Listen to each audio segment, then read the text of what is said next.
Good afternoon, ladies and gentlemen. You have tuned into the Rebel News live stream on this, a Friday, November 15th, 2024.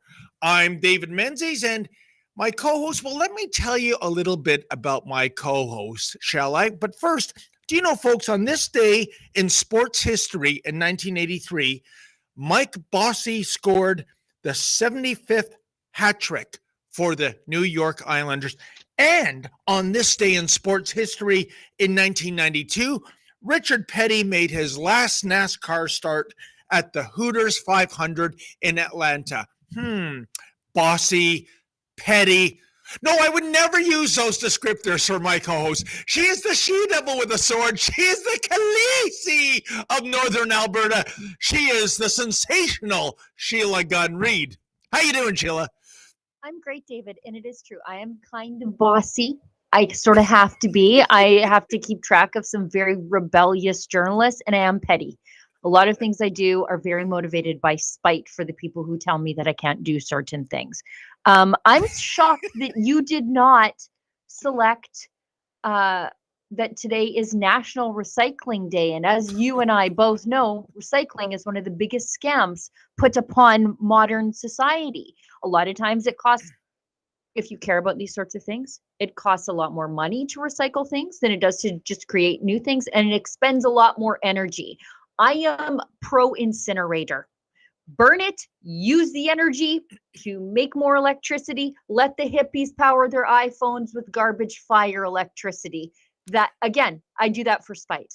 You know what, Sheila? It's funny you say that because I think it was 1996 when I was freelancing. I wrote the cover story for the Financial Post magazine. And it was entitled Waste Blues. This story took 6 months out of my life in research.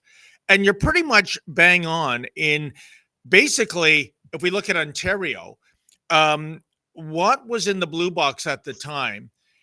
The gold in the blue box was aluminum pop cans. I believe, I'm going by memory, $2,000 a ton.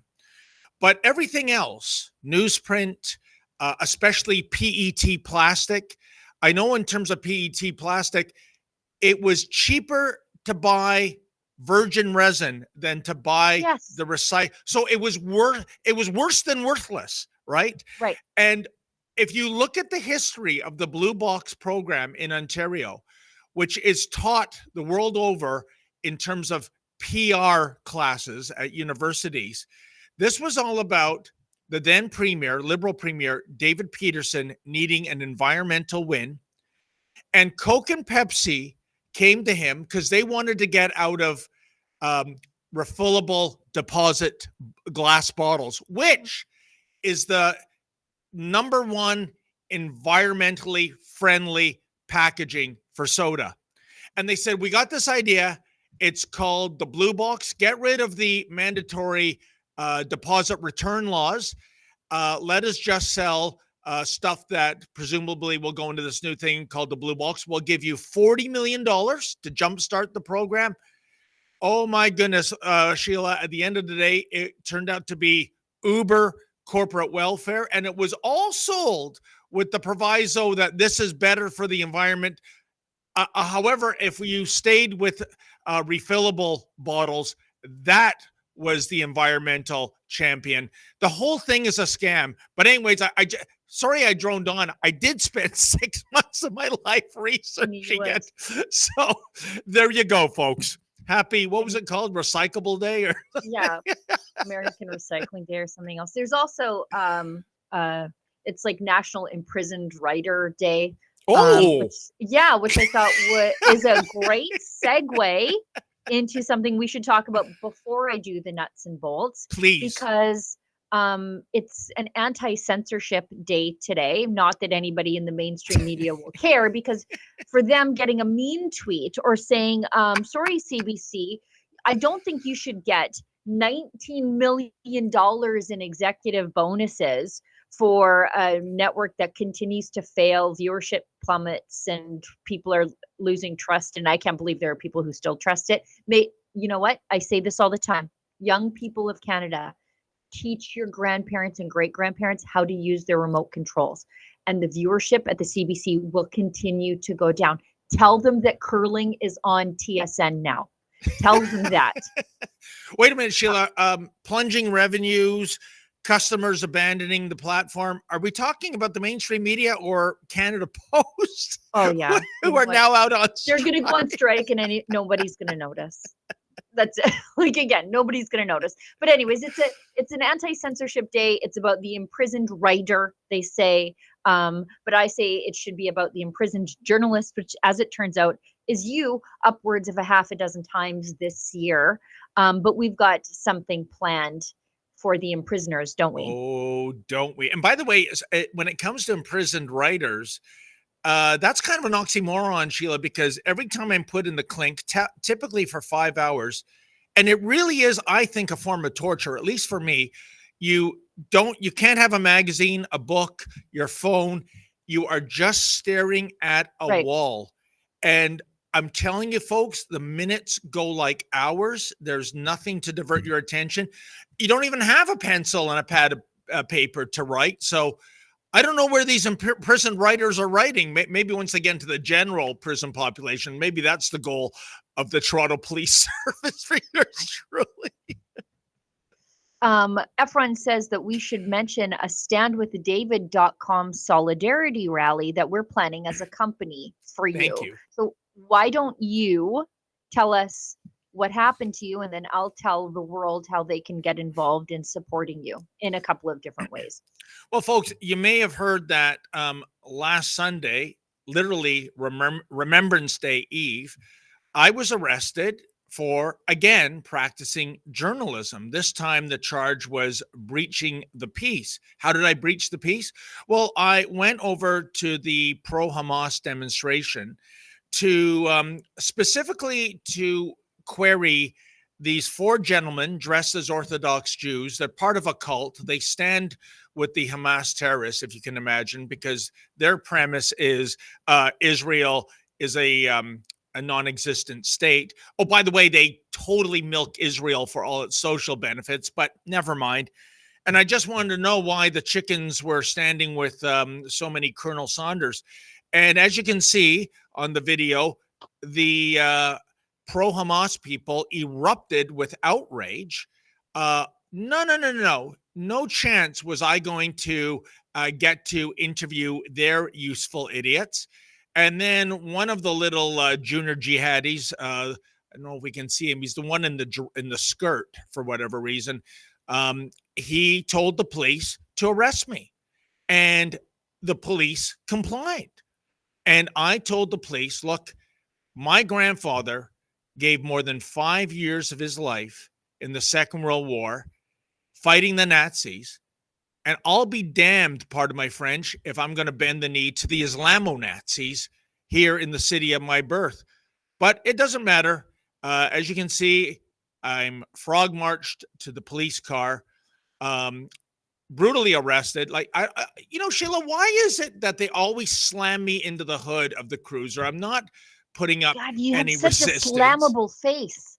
Yeah, I guess so. Maybe they watch a lot of, U.S. Look at this. crime you're not drama. resisting. They put on the handcuffs too tight. I still have blisters on my left wrist. The handcuffs, by the way, couldn't come off, folks.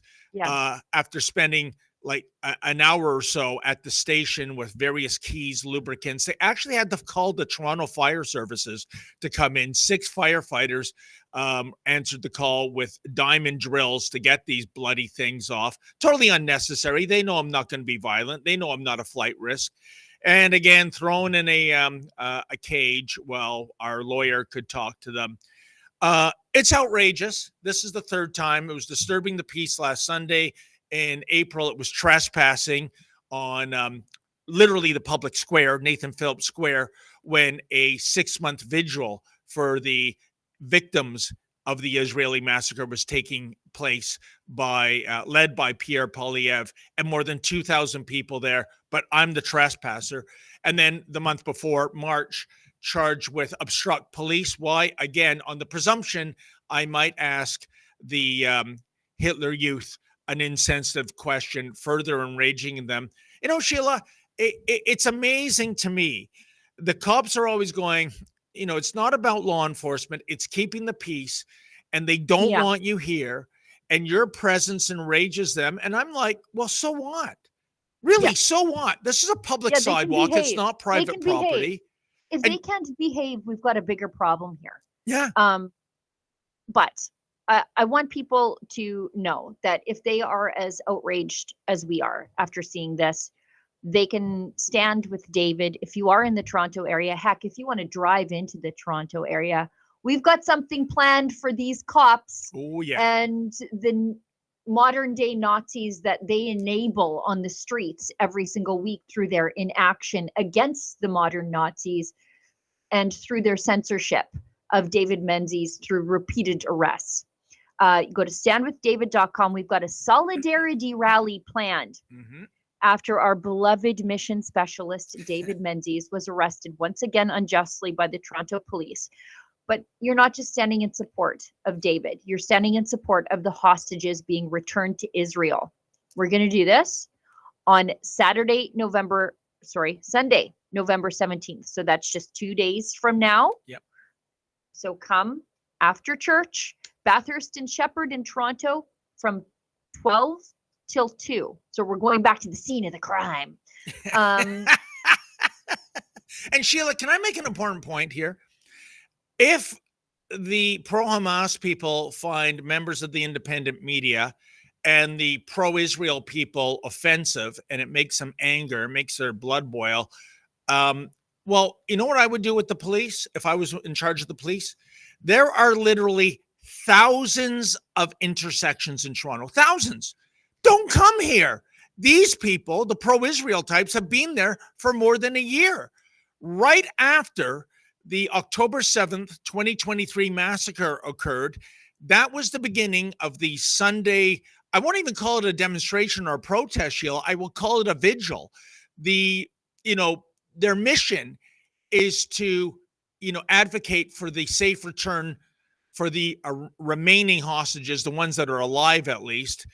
And Sheila, let me ask you this. Why don't the police do that? Why don't they say, you know what? We're not handcuffing your rights to demonstrate, even when you chant genocide, which is contrary to Section 319 of the Criminal Code.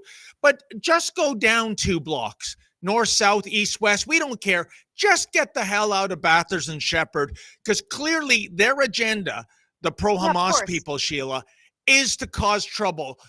Thankfully, for 4 weeks, the pro-Israel people have not taken the bait, but Right. nothing would please them more for literal fistfights in the street. Sure. So in the spirit of keeping the peace, why don't the cops say, choose any of the other 25,000 intersections in Toronto and do your hate fest there? Why? It's the same reason why these Palestinian motorcades that you see in cities like Edmonton get to blare their horns through the street all the time during their little demonstrations, but truckers couldn't. You couldn't honk for freedom, but you could honk for genocide. It's the same two-tier policing that we see everywhere, and Rebel News has had enough of it. Yeah. When you attack one of us, you attack all of us. We're bringing in journalists from around the country to stand with David. We hope you join us too. Again, that's 12 till 2 Eastern. And you'll get to meet your favorite rebels, take photos, and you have your merch signed as you stand in solidarity with our reporting, but also with the hostages who are still held by Hamas. Let us never forget them. So again, that's Bathurst and Shepherd, the scene of the crime. We're going back, and let's see how the police handle this. And Sheila, that is the $64,000 question. So if this is like a pre-game show, we go around the table with predictions. Sheila Gunn-Reid, how do you think the police are going to respond? I don't think they're going to have a choice but to do the right thing, because when we go to these things, we go with lawyers, we go on our best behavior, as we always do. Now we're bringing a bunch of friends, and as you have demonstrated repeatedly, the pro-Israel side, the pro-return the hostages side, always behave themselves. Yep. In the face of incitement, insult, and potential violence. They always behave themselves, because that's what a peaceful demonstrator does. The other side are apologists for terror. They believe in using violence to make a political point, and they just might. But I think the police are going to be forced to do the right thing, keep their hands off David Menzies, because it's not just David Menzies this time, it's everybody. Indeed. And Sheila, if our viewers were looking at the footage, you'll notice two things that really stand out between the two groups. On the pro-Hamas side, not a single Canadian flag on display. You'll see Canadian flags on the other side. On the pro-Hamas side, with the exception of one person, not a single poppy being worn. And that person was wearing the poppy to appropriate the poppy, not to commemorate the real Holocaust, but to commemorate a fake Holocaust called the Palestinian Holocaust. Yeah. So that tells you, in terms of Canadian values, who embraces them and who despises them. It's such a twisted knot these people push themselves in. I was just catching up from committee hearings from yesterday. And Nikki Ashton, of all people, proposed a motion to name the 900 or so Nazis that came to Canada post-World War II. And I guess a stopped clock is right twice a day, because Nikki Ashton is one of the most virulently anti-Israel MPs in all of the NDP, and that is saying something. She supports the kafia in the Ontario legislature. She attends Nakba Day marches. Now, Nakba Day is what the Hamas supporters call the founding of the State of Israel. And she brought that anti-Semitic doctor who was fired for making weird comments about his Jewish colleagues to speak about free speech at committee. And she said that we need to name these Nazis. And you know who voted it down? The Liberals on committee, because they don't want to obviously have Chrystia Freeland's father's name turned up in those documents. But Sheila, let's be clear. Nikki is talking about Nazi classic, not new Islamo-Nazi. She's all down with the Islamo-Nazis of today. She just can't figure out, she just can't square the circle where her friends and Nazi classic all hold hands on the foundation of the state of Israel, and she can't put that together. And let's not forget which party brought in a supreme Nazi classic member, Waffen SS member, it right into the House of Commons and gave him Yaroslav Hunka. Yeah. Holding his hand. Standing O. Holy smokes. Yeah. What a wild time. And that's why it was voted down, you think, because Fraulein Freeland would have her 100%. sensibilities. Oh 100%. My God, these people. 100%. I mean, what else would be the reason? Most of them are dead. And, the liberals said, oh, we have to worry about their families. No, I think their families I don't think we believe in generational curses in that way. I think their families are fully integrated into Canadian society. We would not hold them responsible for the crimes of their forefathers. But I think there's a reason they're not telling us. And, you better believe it's because Mr. Freeland's on that list. Wow. Okay, I think you're right, by the way. I know I'm right. What could be the reason? Like you said, most of these guys are 6 feet under right now. This is 80 years ago, right? Like this is 80 years ago. 900 plus of them. Sheila, at the committee meeting, did they give a reason why it's no, or they just voted no? It's sensitive.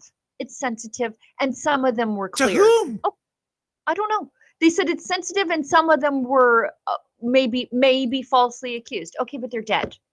So whose sensibilities are we offending at this point? How about then just give us the ones we really, really, really, really knew? Let me know if Freeland's dad's name is on, or grandpa's name is on that list. That's all I want to know. Holy smokes.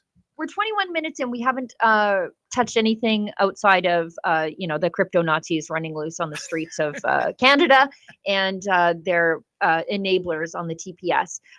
This is the Rebel News live stream. It's called Rebel Roundup. It airs on Monday or the first business day of the week. And on Friday, it's normally hosted by me and my friend David Menzies. Sometimes I have a co-host. Sometimes David has a co-host that isn't me. And we talk about the news of the day completely unscripted, as you can tell. Now, if you want to get involved in the show and you're watching us on the censorship platform of YouTube, don't. We broadcast there because we know there are 1.6 million sets of your eyeballs there. We don't want to abandon you, and we appreciate you sticking out with us there, even though YouTube is a censorship platform that won't let you speak your mind. So if you want to support a platform that supports your free speech and your human right to share your viewpoint uncensored by big tech and the government, walk on over to Rumble.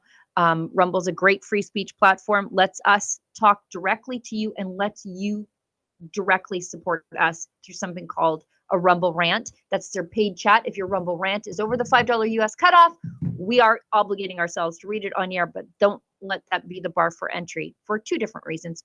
Every little bit helps us here at Rebel News. We'll never take a penny from Justin Trudeau. And how could we hold him to account if we did? Yeah. And if we have time, and frequently we make time, we'll read your chat that falls under the $5 US cutoff live on air. So that's it. David, I understand that Toronto is taken by Swiftie mania. Is that what that is? I only remember Taylor Swift when she was 15 and opening for George Strait. I don't know the new Taylor Swift, and frankly, I don't care. It's astonishing. She's here for 6 shows. I'm holding up the Toronto Sun. Every newspaper has her on the front page today, Sheila. They've literally shut down streets for Taylor Swift. Taylor Swift had a motorcade like she's a head of state. They shut down the Gardiner as if we need more gridlock in Toronto. Thanks, Taylor. Yeah, look at that picture, eh? Oh, my goodness. Look at this. I would be absolutely livid off the rev limiter, just murderous if I had to wait for Taylor Swift's motorcade to come by.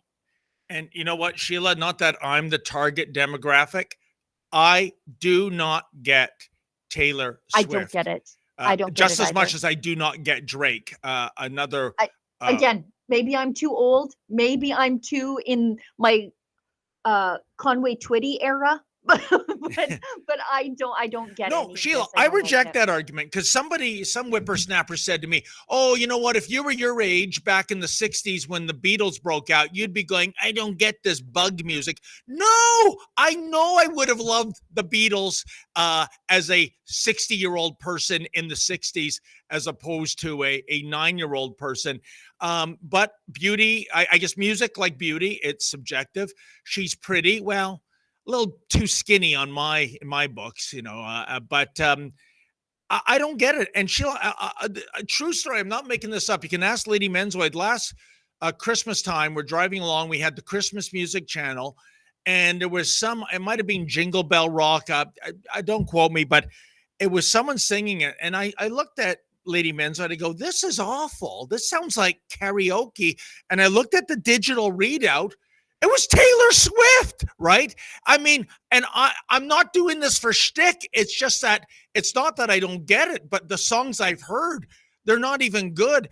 I don't understand the phenomenon. And let me ask you this, Sheila. A few weeks ago, I looked at the ticket inventory of the 6 shows. I believe 5% of the tickets were still remaining. The top ticket, Sheila, $21,000. So a pair of tickets for 3 hours of Taylor Swift. Do you want that for $42,000, or would you prefer a nicely appointed, brand new Honda Civic off the lot? What's your choice, Sheila? I'm taking the wheels. Can I get a used Dodge Ram? Does it have to be a Honda Civic? Well, I'm just giving, and no, but anything that's I know what you mean. anything that's Definitely no. But you know what the point I'm getting at, Sheila? I wonder how many parents or grandparents, what have you, are being extorted by the Swifties in terms of having a meltdown, in terms of having temper tantrums. Judy's going to the concert. Why not me? Well, honey, we found out that 2 of the cheapest tickets are like $18,000. I don't care. Give me, right?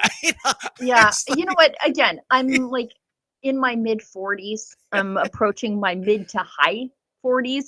And look, for example, I love Coulter Wall, Brad Wall's son. And he's one of my favorite artists, but I would have a tough time taking free tickets to go out if it was after 9 o'clock. You know what I mean? Like this doesn't, I'm with you.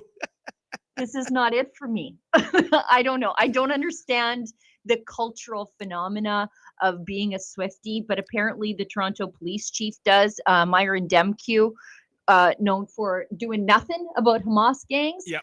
He's doing a lot about Swifties. Oh, yeah. He says even the police horses are Swifties.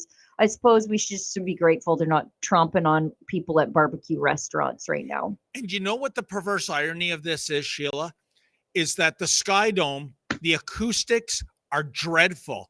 I have seen 2 concerts, both with Lady Menzoid at the Sky Dome, U2 and Madonna. And the Madonna one was really extra special. Oh, no, Sheila, the Madonna concert. Is this like Madonna now, where it's like where she looks like a boiled egg? No, 1991, okay. I believe. Egg. I said she looked like a pickled egg one time. It's just really smooth, alien-shaped face, just awful. That's perfect. That is, yeah. No, I don't know if you know this story, Sheila. I think it was 1991, early 90s for sure. Madonna was playing 2 shows at the Sky Dome, sold out, and the first show, we had tickets for the second show, and I'm glad we did, because what happened, and it shows you how morality has changed from the early 90s to the years we live in today. And she did her signature song, Like a Virgin, but to a slow beat, and the set piece was a bedroom. And she's lying down as she sings, and she is, I'm trying to, be careful with my language, she is simulating self-pleasure. Well, yeah. Sheila, the media went ballistic, so much so that 2 police officers were there for the second show, first row, with their notepads out, right, to see if she was going to break the indecency laws. Could you imagine what they were writing in their notebooks? Miss Madonna appears to be gyrating. Miss Madonna appears to be putting her hand below her waist. Stop. Like, can you imagine? I don't know. It's a different time. I forget who it was. When like Florida had their indecency law, and they tried to censor rap, and I just think maybe, and I'm anti-censorship, but boy, what has society become in like 30 years, Oh. where now we've got Cardi B singing horrible things that just makes my ears feel nauseous, listening to some of her lyrics. But again, that's why I'm Conway Twitty. That's as frisky as I get. Barbara Mandrell, that's where I'm at.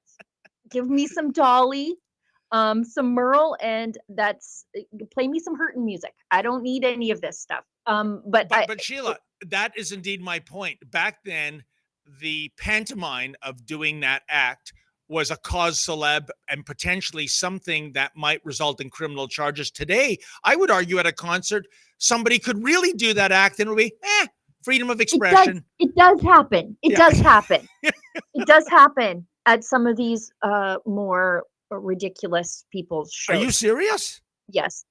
And anyways, we should keep moving on this because, of course, Justin Trudeau weighed in. He says, we're ready for you, Taylor Swift. Good choice wrapping the Eras Tour in Canada. Has this always been your end game? Toronto and Vancouver. Ugh. You know what, Sheila, I don't think I've ever done this, but I'm going to pitch an assignment to you live on air.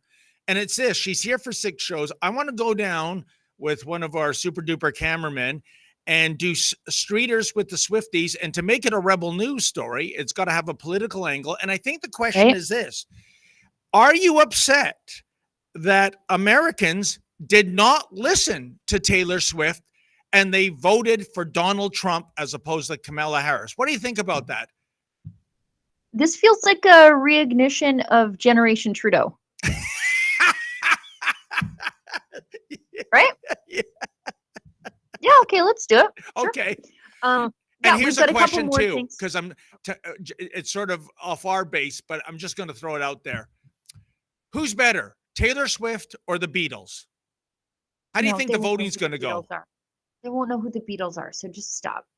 You may as well ask them like what their favorite talkie movie is. Like they're not going to know anything about that. They should know. No, they don't. We have a couple more things to get through, and then we have to take an ad break. I know Olivia or Efron has mentioned to me, I don't know who's using the studio account, but City of Toronto, they're trying to clean the place up for Taylor Swift. You see, they couldn't do it for public safety. They couldn't do it so that kids don't have to worry about needles at the park. They couldn't do it so that you don't have to worry about being accosted by meth zombies as you walk on the streets.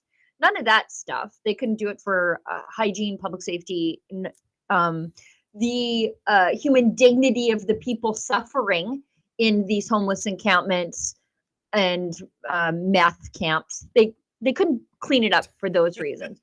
But Taylor's coming, you guys. Tay-Tay's coming, and we have to clean up the joint. So now they're clearing out the homeless encampments. I guess there is no political will, but there is like a will to impress a celebrity as Toronto descends into social decay. They couldn't do it for Torontonians. That's my point. They did it for Tay-Tay. Yeah, and not only that, Sheila, I mean, they did the right thing for the wrong reason, but our friend Joe Warmington at the Toronto Sun did indeed report that motorcade, that shutting down the Gardiner, that ain't coming out of Swifty's pocketbook. I would be livid. All you schleppers out there, you're paying for the great Khaleesi to come in unimpeded by Toronto traffic. I got to say, that was probably a smart move by the city, Sheila, because if Taylor Swift ever had to see the horror of commuting in Toronto, she'd never come back here. In fact, there was an artist just months ago, I can't remember his name. He was going to be late for his own show at Scotiabank Arena, Sheila. He had to get out of his car and jog, which was actually faster than being in a vehicle, in order to make his own show. And he's the performer. So maybe the city didn't want that egg on their face again.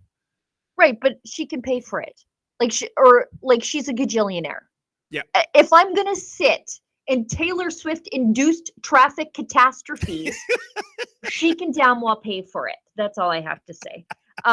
We've got a quick ad read, then we'll do an ad break, and then I just want to mention after the ad break something fun that's happening here in Alberta. Our premier continues to be excellent on many things, including upsetting all the right people. I'm sure Andrew Coyne is on his flummox couch right now.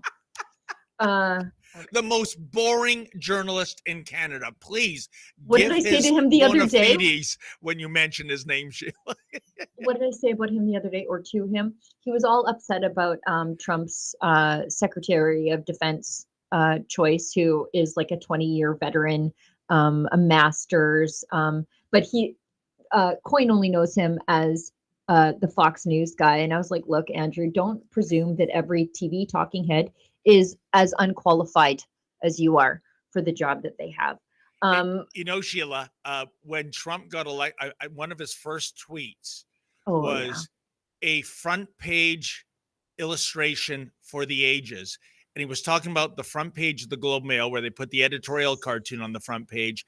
And it was the Statue of Liberty, not standing with the torch up, but sitting with her face in her hands, weeping. And I'm thinking, no, if you had to modify the Statue of Liberty, at least when it comes to constitutional protection, she should be in a cheerleader's outfit after the Trump election, not crying. The guy is delusional. The Statue of Liberty that welcomed all those immigrants to Ellis Island, and then all those immigrants then turned around and voted for Trump. Yeah. That's probably what upset him the most, is that the immigrants went off the reservation. They didn't listen to their white upper class Laurentian masters. Let's keep going. We've got to read this ad read, and then we'll do an ad break. And then so with President Trump's historic victory, I need to ask parents to listen up. My daughter's in university, and you can imagine what's going on there. Now that President Trump is headed back to the White House, he said he wants to teach our kids to love our country. And the best place for them to start is to learn all about President Trump and his vision for America in his second term. A generation of kids right now is being brainwashed in the United States that the new Hitler has taken office. That's why Mike Huckabee's team put together the Kids Guide to President Trump, and to celebrate President Trump's victory, they're giving it away for free with fun illustrations and easy to follow content. This important guide teaches kids all about President Trump's accomplishments during his first term, and it helps kids understand his goals for his second term. Mike Huckabee wants to send your family this free guide so you can teach your kids the truth, but please hurry because supplies are limited. To claim your free Kids Guide to President Trump right now, just visit kidstrumpguide.com. That's kidstrumpguide.com. All right.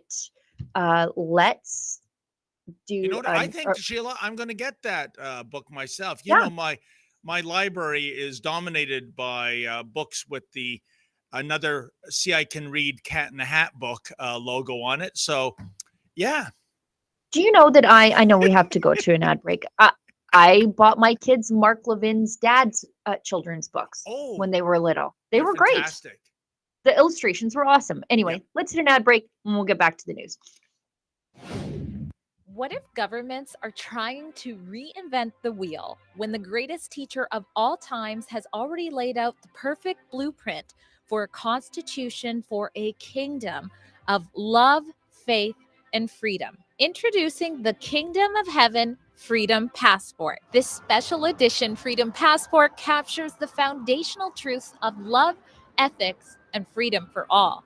It's a powerful reminder of Jesus's call to love one another and to be part of something bigger that you can carry with you every day. Join the movement, share the truth, and spread the love with your family and friends. Get your Kingdom of Heaven Freedom Passport at freedompassport.ca. And right now, all orders in North America come with free shipping and a free downloadable song with every purchase. Quality of life matters. Affording groceries and the basics matters. Ottawa has a different agenda. Their energy production cap will cut your family's budget, which means less money in your wallet. We say let common sense prevail. Tell the feds at scrapthecap.ca. I'm in Brazil, so I'm using a VPN to get on the internet. What's a VPN? It stands for a virtual private network, and you get around these government firewalls. Suddenly, the president of Brazil banned his whole country from going on Twitter. It was a political censorship news. I've downloaded the VPN from a company called PIA VPN. We've teamed up with them at Rebel, and it's a great deal. I got on the internet really quickly, safely, and even I'm a bit of a technophobe. I managed to figure it out with 2 clicks. And here's the great news. If you go to piavpn.com/rebel news, not only do you get a big discount, but they pay us a bit of a commission too. Everyone's a winner. Your freedom, your VPN, and a little bit of cash coming to support Rebel News. I'm using it myself to get around the censors in Brazil. You can use it too. That's piavpn.com/rebel news. Why should you join Canada's National Firearms Association? We currently have one of the most aggressively anti-firearm governments in our nation's history, promoting fear and placing blame like never before. Our rights, freedoms, culture, and heritage, it's all on the line. But we are fighting back, and there is strength in numbers. We work within the law to change the law, to defend competitors, hunters, collectors, and other law-abiding firearms owners. We can get through this. We've done it before, and we'll do it again, if you are with us. Canada's National Firearms Association. Freedom, safety, responsibility.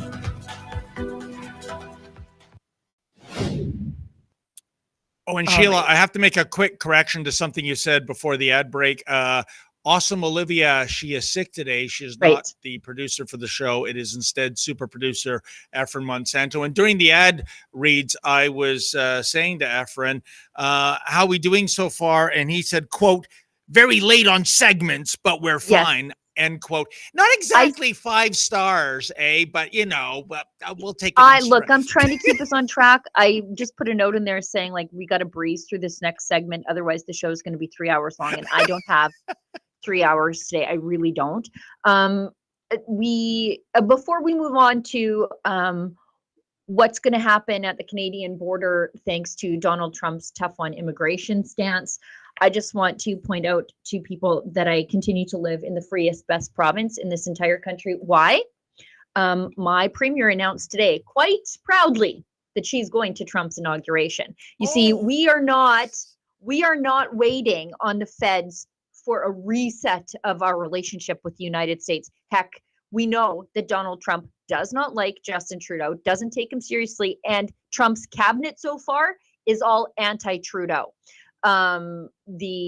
Freeland is universally disliked amongst Trump's people.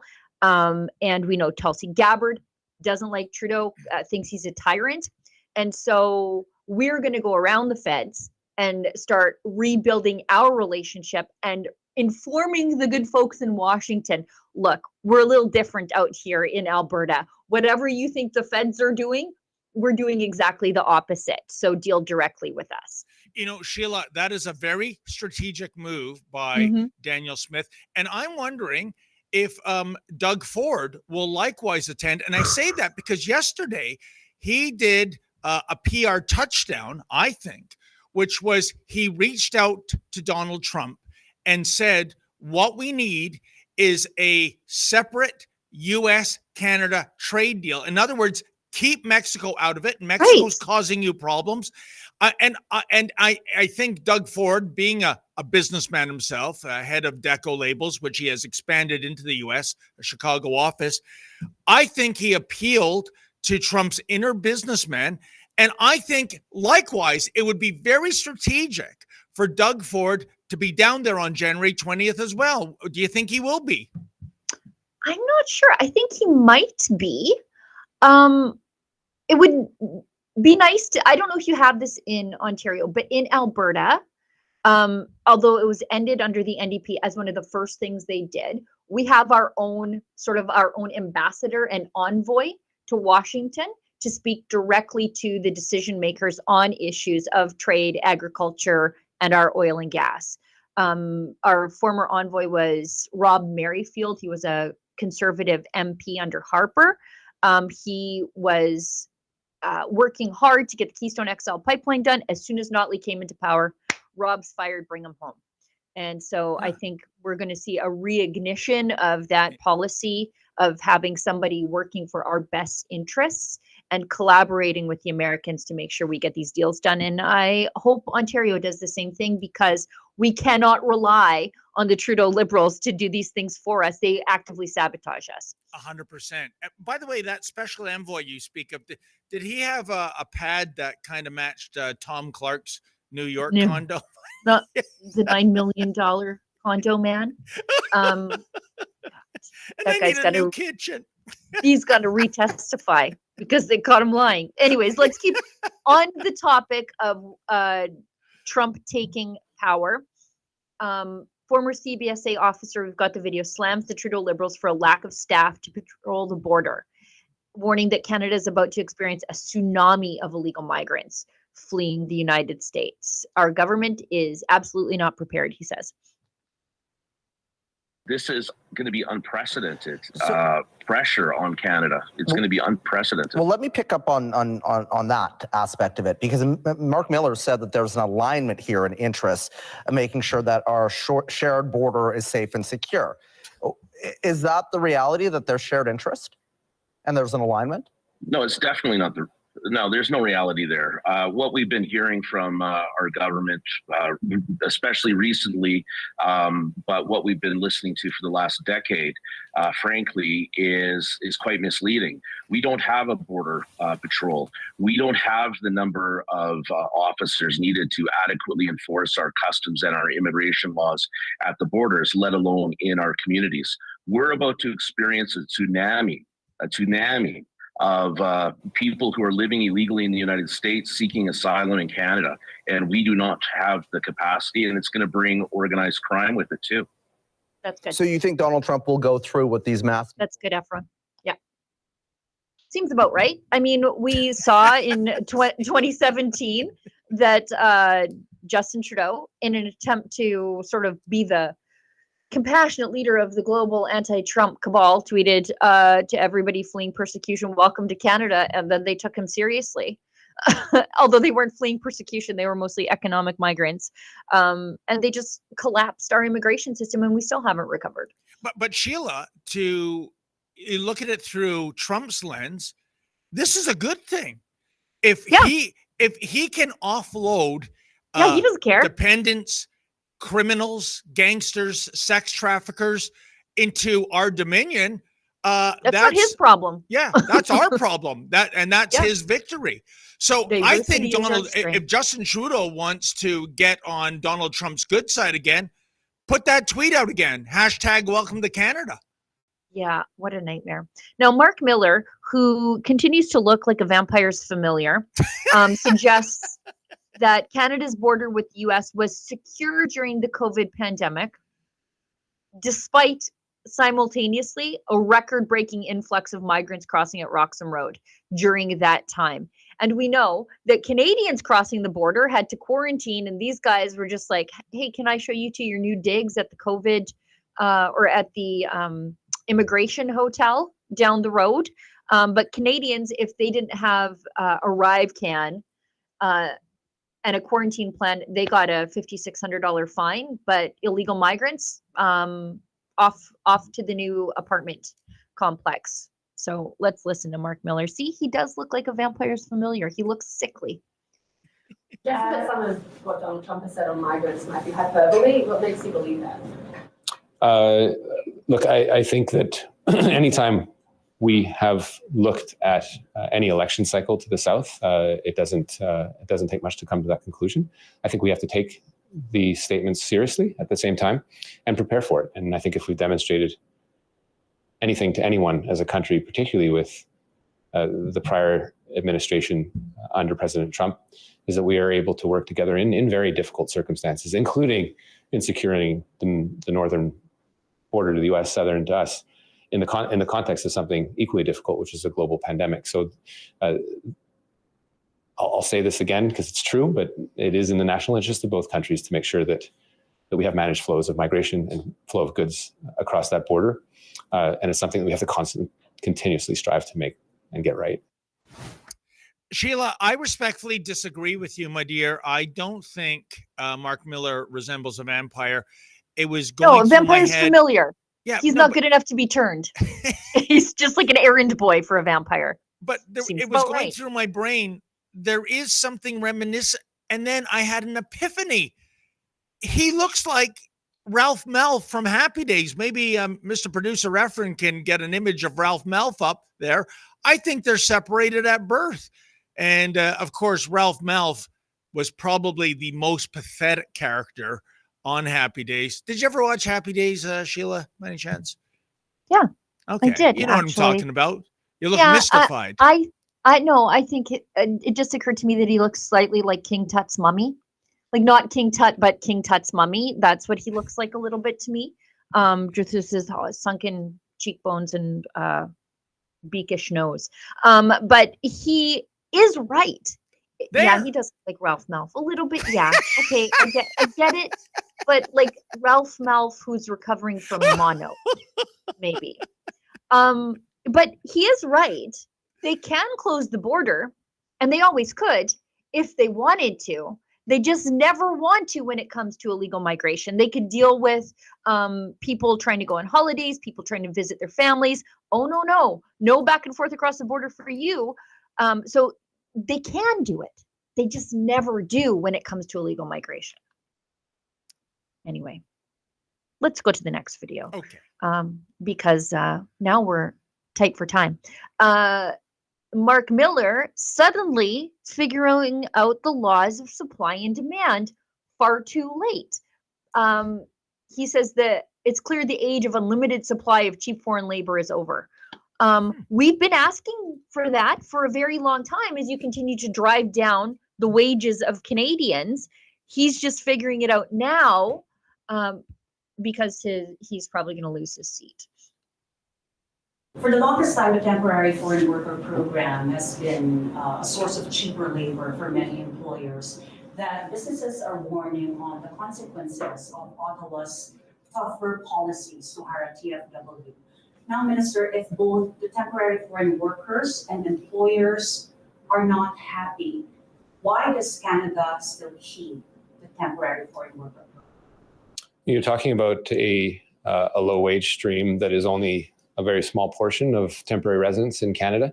And maybe it is the case that employers need to pay their employees more. And we need to address what is in this area sometimes a very disproportionate relationship between employers and employees. I'm not going to say that every employer mistreats their employee. Far from that. I think if there's any indication from the screenings that we do is that the vast majority of employers are responsible, but there are challenges in the system. There are exploitative relationships that exist, and we need to crack down on them. That includes a proper wage.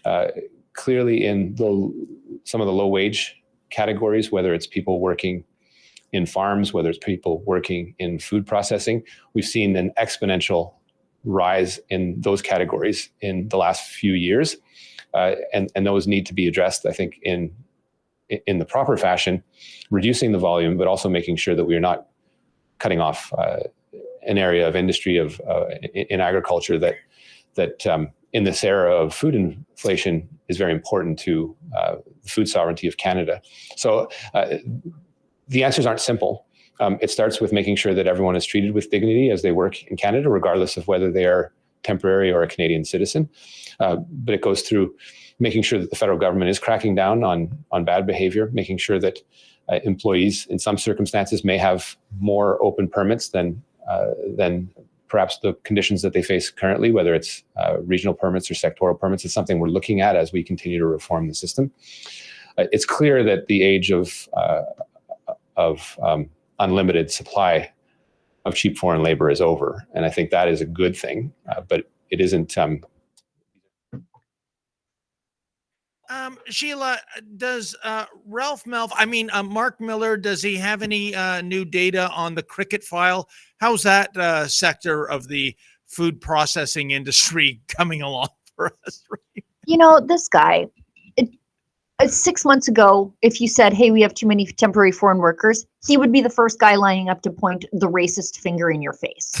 But now he's discovered the laws of supply and demand and seen the way the winds of the next election are blowing, and all of a sudden he's like, yeah, too many people taking too many jobs. The market will pay what the market can bear. And when you have too much supply, then it drives down the cost of wages. Who controls the supply? Mark Miller.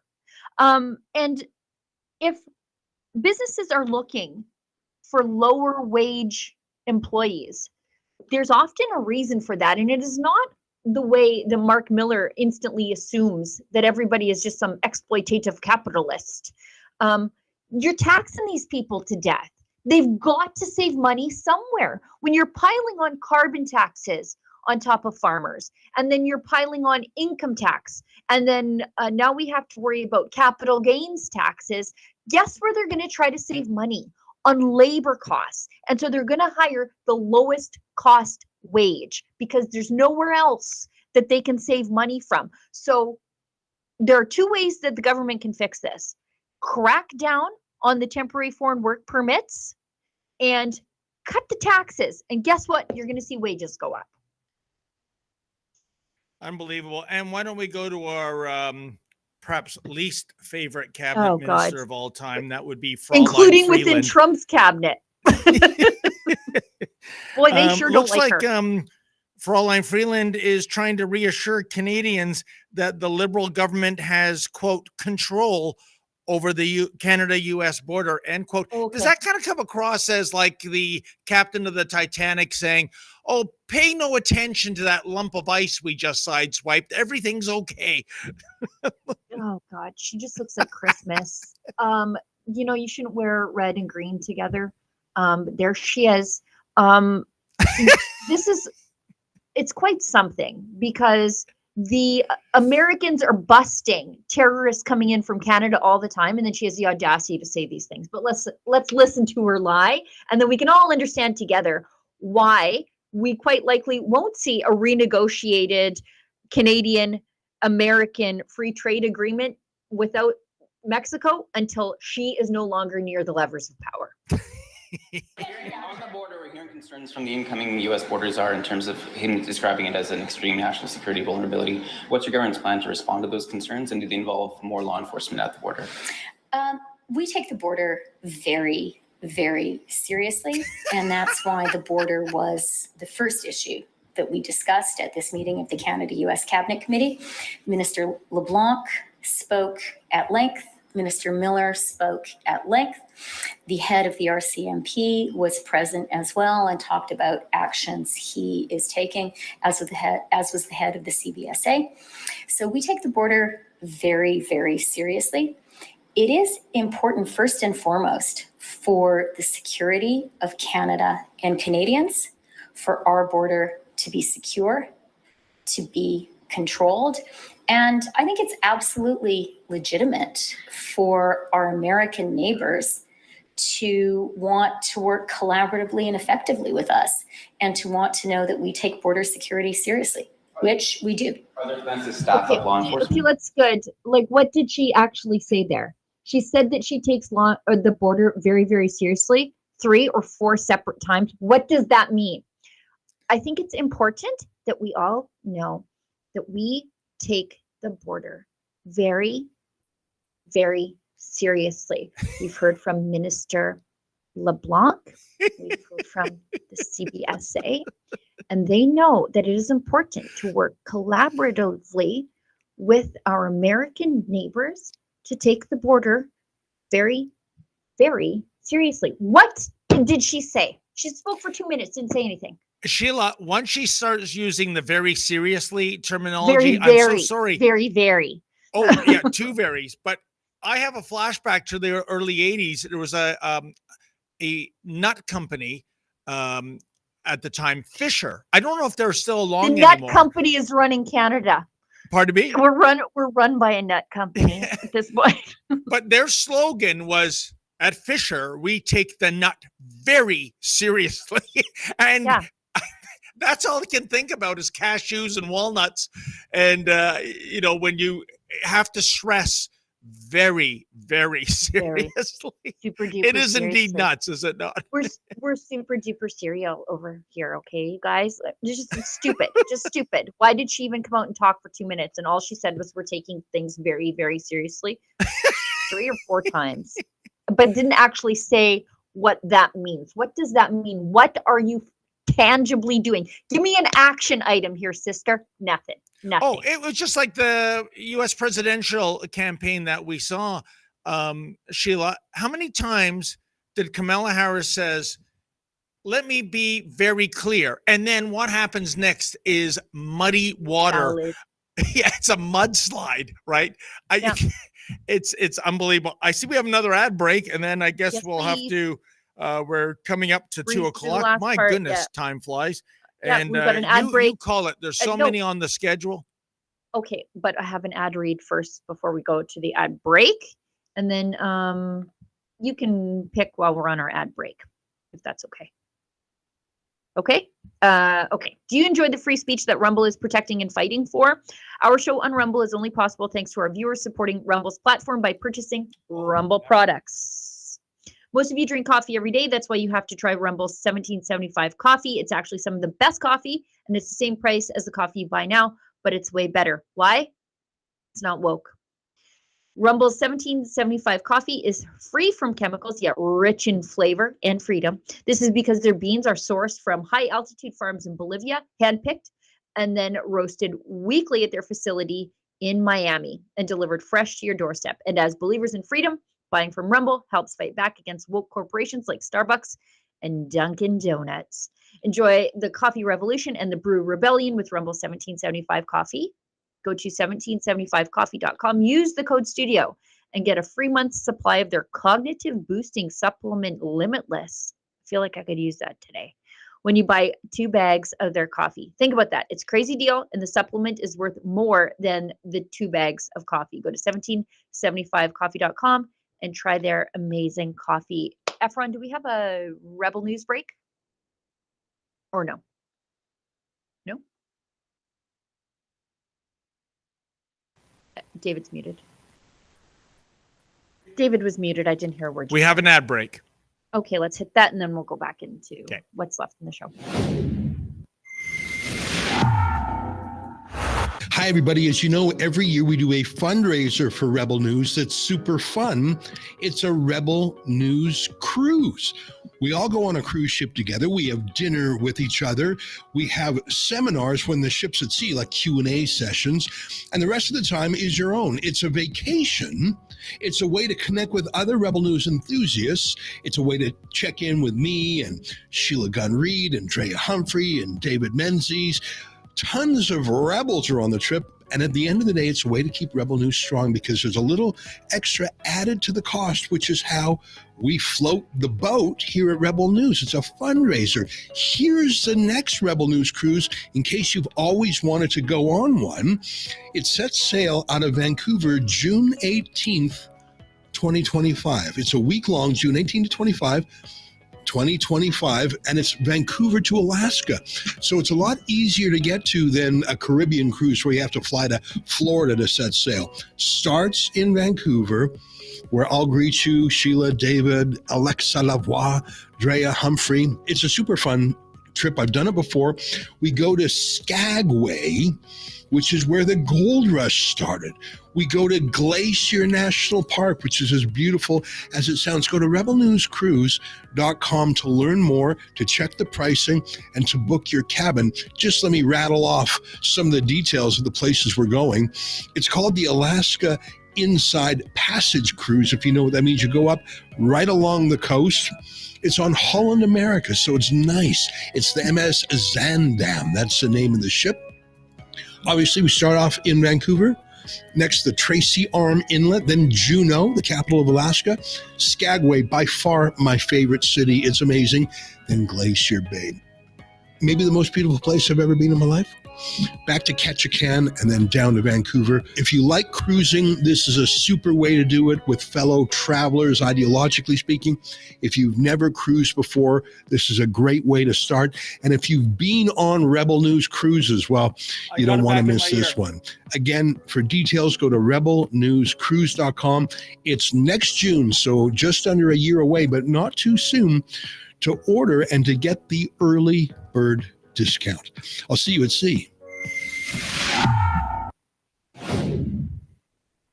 Alrighty. I think we should go into these things because they are in the headline on YouTube, and I don't need the emails, as I always say.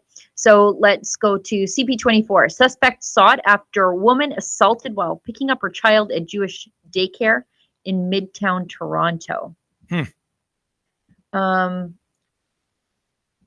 Police say they received a call at 4:30 for an assault at the Chabad in Midtown, which is located in the area of Bathurst Street and St. Clair Avenue West. The suspect approached the victim and, for unknown reasons, allegedly assaulted her, they said.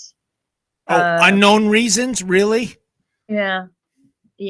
I think there's some additional information that's missing there. Like, this guy, I think, had been there before and was snickering previously, is what I understand, although it's not in the CP article. This one is from yesterday. So maybe eventually they'll update it with more information, but who knows? And yet, Sheila, if this were any other group, if this was, say, an Islamic daycare center, and there was even a scintilla of suspicion that somebody flashed a dirty look, the amount of press coverage would be off the charts. I mean, I go back to last week.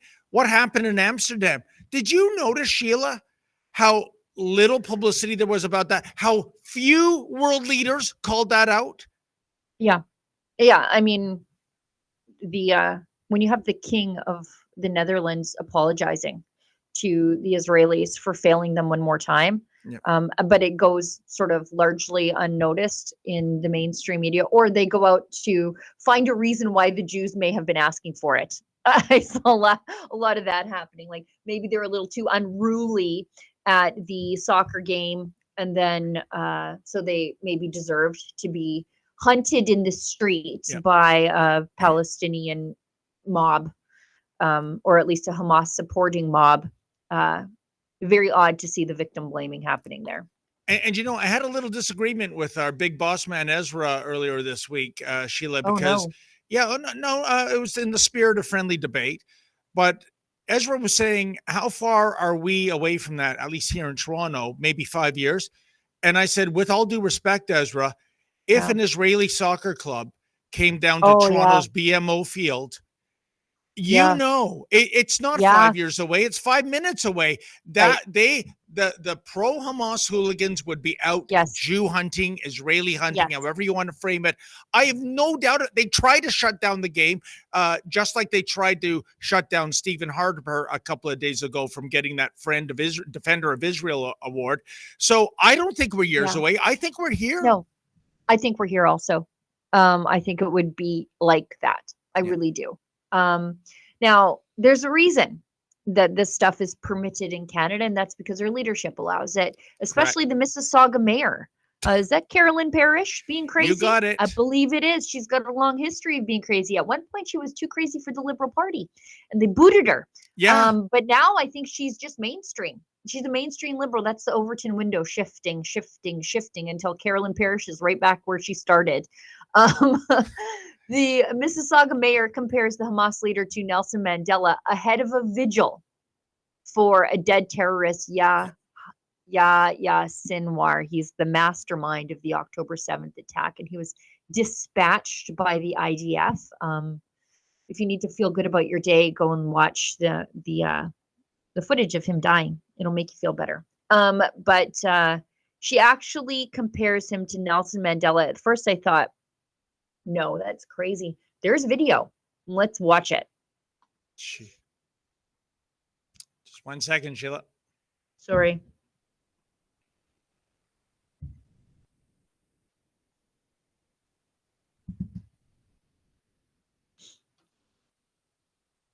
they have to be bland and stick to the law. But in this case, we have a person who's recognized as a terrorist very widely. Thank you. Well, thank you for your advice. You're free to do whatever you want. You're free to say whatever you want. I am not. My job is to consult with our lawyers and do exactly what they tell me. So I just want to point out, and I'm not being facetious, Nelson Mandela was declared a terrorist by the United States of America until the year 2008. You're a terrorist and somebody else's terrorist may be two different things. But I am extremely careful and I do not step out of line, but you're free to do whatever you like and suffer the consequences if there should be any. I know that. Sheila, I'm not trying to be funny or mean here, but I really think Carolyn Parish is mentally ill. I mean, I'm not a psychiatrist, but I don't know any other way you can square that. It's outrageous. She is down, with the party in terms of having a fake Remembrance Day ceremony. I'm not kidding, folks. They're using the poppy. They're using the slogan, "Lest we forget," to have a vigil for the most odious terrorists that are part of Hamas, including the mastermind that was taken out, Sinwar. And this is the same city, Sheila, that bans street hockey. This is the same city that bans ice cream trucks going neighborhood to neighborhood to sell their wares, thereby negating the very purpose of an ice cream truck. Can anyone explain the sanity here? And by the way, it's not just the appropriation of Remembrance Day and its symbols and slogans. It's not just the honoring of the worst vile terrorists. It is the fact, and we're going to be covering this, folks, on Tuesday, November 26th, 6 p.m., Celebration Square. Yeah, what a celebration. I urge anyone to come out to stage a counter demonstration. We're going to cover this because I will bet my life the scum that are celebrating Sinwar are going to go almost right away to the genocidal chants. From the river to the sea, Intifada, go back to Europe. You watch. And that crosses the free speech line. That is the incitement of harm and violence and death to an individual or a group of individuals, contrary to Section 319 of the Criminal Code of Canada. So I don't think Mayor Parish is being very, very careful. I think she's being bloody reckless. Let's just dial back and realize what she's saying here. She's saying that with the clarity of hindsight, one might look back at the mastermind of the October 7th terror attack and see that he was a great man of peace and equality. That's what she's saying here. She's saying that perhaps we are not judging Sinwar appropriately now, and that we need more historical context to reassess who he is and what he did. Literally, that's what she's saying. And Sheila, she's a crazy person. Yeah, and even if you're Carolyn Parish, even if you're on Team Sinwar, why should you be sad? Because he is, by their definition, a martyr. That means he gets his allotment in the afterlife of 72 voluptuous black-eyed virgins. And Sheila, think about that. It's not 71 or 73, it's 72. It's not skinny, it's voluptuous. It's not blue-eyed, it's black-eyed. It's not sluts, it's virgins. What I'm saying, it's almost like contractual language. This is the offering. Can you imagine dealing with people of this mindset? You know what? I'm marked safe from being Yahya Sinwar's black-eyed virgin, being not voluptuous and a mother of three. I'm just happy about my lot in life these days. We have to move on because while sanity is not prevailing in Mississauga, sanity did prevail elsewhere in the country as an administration considered a Palestinian flag raising. This is reported by CGME, that's out of Saskatchewan. However, I saw it first on Just Bins. the garbage company that breaks all the news in Saskatchewan, because you can find their news on Facebook because technically they're a garbage company, which is very clever. Wow. Anyways, Palestinian flag raising ceremony outside of City Hall abruptly canceled. Wow. So that is the city of Regina. At the direction of Mayor Sandra Masters, the flag raising and ceremony for Palestine that had been planned for tomorrow, November 15th, will not proceed. Let's see, what did they say? Masters remains mayor until the new mayor, Chad Baczynski, is sworn in on Monday, 18th of the month. And of course, naturally, a petition has been started to get the flag raising ceremony reinstated for some reason. This is just, I mean, this is happy news. This is happy news. Normally it's like they try to do non-political stuff, Girl Guides Canada, the Red Cross, whatever. But then they did raise one for the Russia-Ukraine conflict, although that sort of makes a little bit of sense. Regina being very Ukrainian heavy in their demographics, but this doesn't make any sense whatsoever. And I'm glad that cooler, calmer heads prevailed so far. And Sheila, please school me, because if I had to guess which Canadian province would be least likely to go down that route, it would be Saskatchewan. Yes, for sure. How does this happen? I don't know. I'm glad it was canceled. The city clerk, I think, was the guy who acted on it to say, like, hey, what are we doing here? Like, hang on, what are we doing? Yeah. I guess we'll see how the new mayor responds. I'm not sure where he falls down on the political spectrum. I'm kind of annoyed that most Canadian cities don't have political parties municipally. I think that would be a lot easier for people to follow and vote if they knew.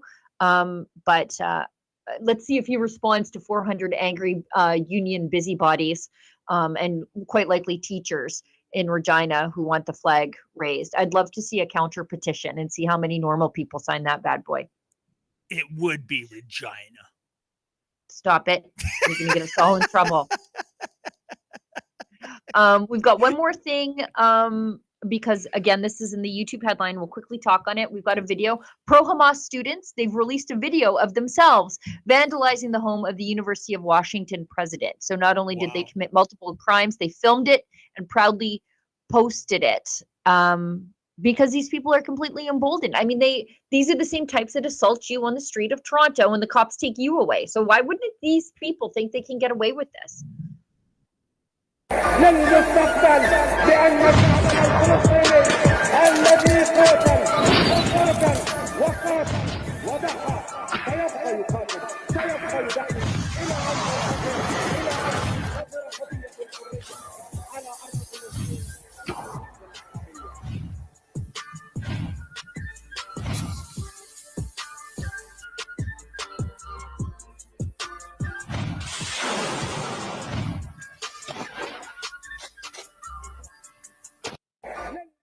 You know what?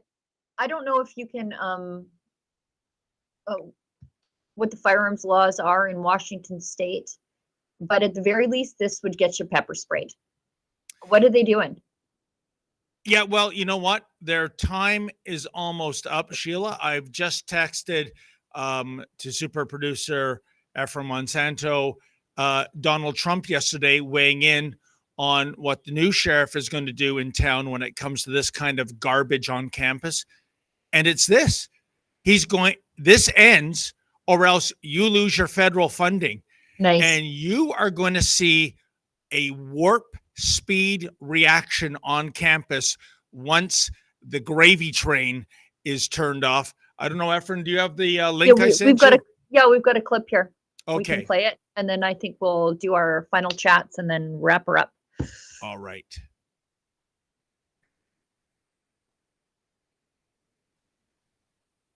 Anti-Semitism and defend our Jewish citizens in America.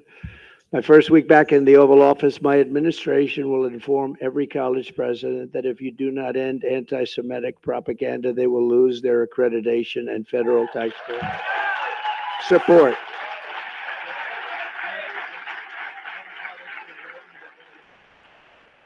Okay.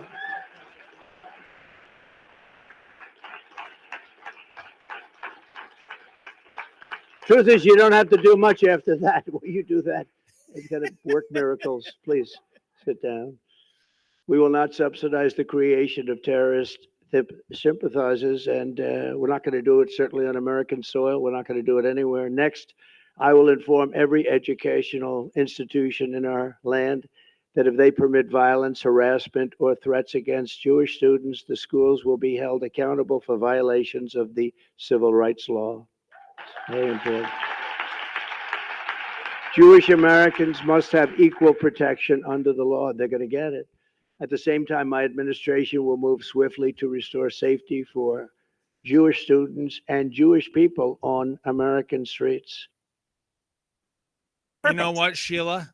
The words of a leader, right? Someone in charge, someone who doesn't play games with words, someone who's not woke, politically correct, someone on the right side of history. Oh my God, I love it. And you know what? I hope Pierre Poilievre is taking note because that has the majority of support, whether you're Canadian or American. Yet these, pro-Hamas types, they make a lot of noise and commotion. But when you poll people, more than 80% do not agree with that garbage rhetoric. So yeah, nobody wants to live next door to somebody who explains away burnings and beheadings and sexual assaults as a tool of the resistance. Like, I don't want to live next door to a crazy person like that, because all of a sudden I'm going to be like, if we have a fence problem, what are you going to do to me? We've got some pictures. They posted some pictures of what they did to the University of Washington president's home. And as this poster points out, the president gave in to every single demand of the pro-Hamas encampment last semester, because we know you can feed the crocodile, but thinking it will eat you last. But guess what? The crocodile always eats you. And it's bigger and hungrier by the time it gets to you. And this wasn't just students, by the way. Faculty were involved in this. Fire them all. Fire them all. Well, I'm betting they have tenure, Sheila. So good luck on that front. Yeah, of course. We've got one chat, it looks like, from Enmark. This is Kane Enmark. I heard that, well, I heard that pigs, don't call cops that. I don't like that. Even the bad ones. Please don't. Are turned on by fake hips. Oh, God. David. That's why they throw David in the backseat of the car. Joke. Okay. Right. Okay. Well, folks, we've gone into overtime. Holy mackerel, 20 past 2 Eastern Standard Time. By the way, if you need more than an hour and 20 of the Menzoid on a Friday, I will be guest hosting the Ezra Levant show tonight. I have a 5 coupon ride of a monologue ready to go. Please. God, I better read that before you film it. Don't you dare. Just don't send it over to Tamara Ugalini, Mrs. Scissorhands. Tamara Scissorhands. So, and speaking of 5 coupon rides, as Sheila said at the beginning of the show, Sunday, Toronto, Bathurst and Shepherd, high noon. You want to see what's going to happen there. I'm predicting fireworks, and it's amazing that there should be fireworks for, I don't know, citizens exercising their right to walk on a public sidewalk. But the Toronto police are being led around by the pro-Hamas folk like a circus donkey in the 3 rings. And we're going to see what happens. I have no idea. I have been arrested, folks, 5 times in 11 months this year. And each time it was an absolute complete surprise. So nothing will shock me. Let's hope. Is it a surprise? Because I'm always surprised that you make it home without being arrested. That's always like, yay. Great. Welcome to Bizarro World. And so there you have it. So Sheila and I believe we will be back here on Monday. Well, assuming I'm not in cell block H again without being I'll be released here. on time. So please tune in for us there. As the saying goes, thank God it's TGIF. Have a great weekend. And as always, be safe and be sane.